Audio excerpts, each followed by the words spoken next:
Hello and welcome to another update on Bitcoin. We can currently see that the market is holding above the Fibonacci support zone I shared with you in the last video.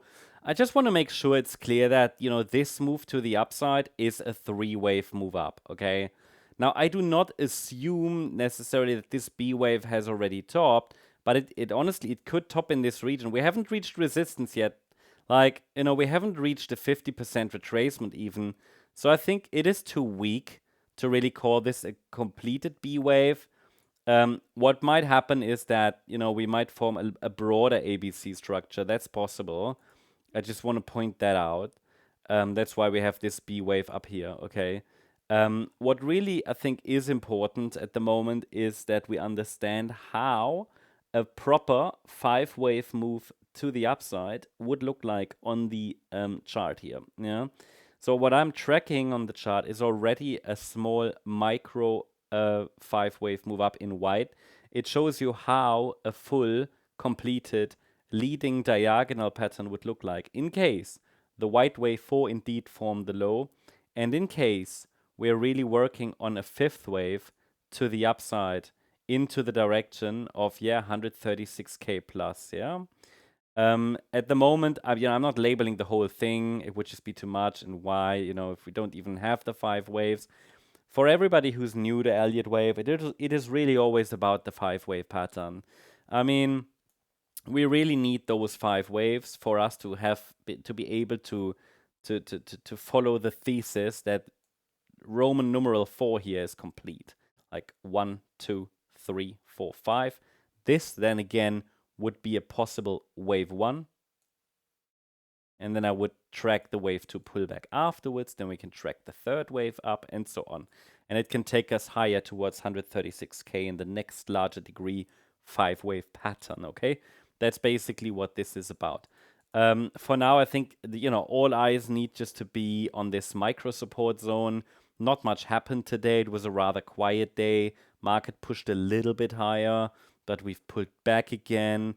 And so I think to sum it up, really, we broke above this September low again. Yeah, this was the September low that formed here on the 1st of September around 107,380. And then we obviously dipped below, and then market recovered, okay? And then we had a pullback again and retested this from above. So, and then pushed higher. And now, if we can hold above this level, if we can hold above the September low, I think that would be productive.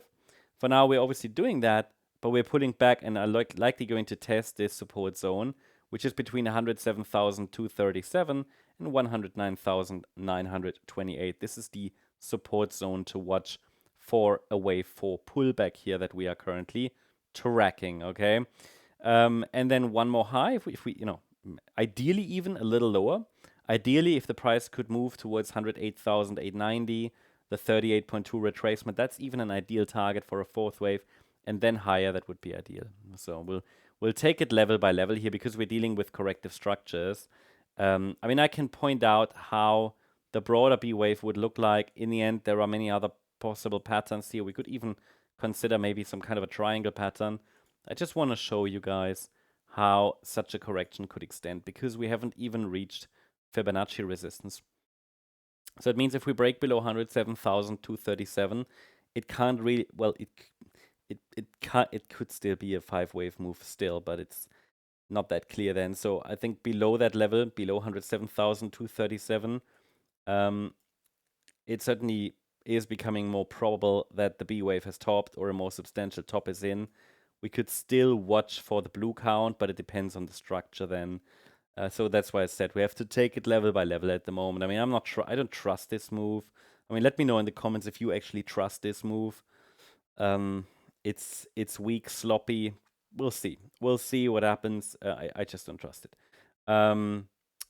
So yeah, I think that just gives you an updated view of the relevant levels. Not too much happened today, as I said. So I hope you liked the update.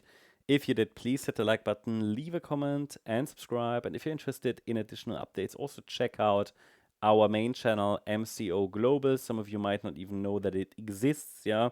It's relatively new. I'll leave a link for you guys in the comment section. Make sure you follow here as well, subscribe here as well for additional updates, especially also about Bitcoin, sometimes other markets. At the moment, it's very much focused on Bitcoin.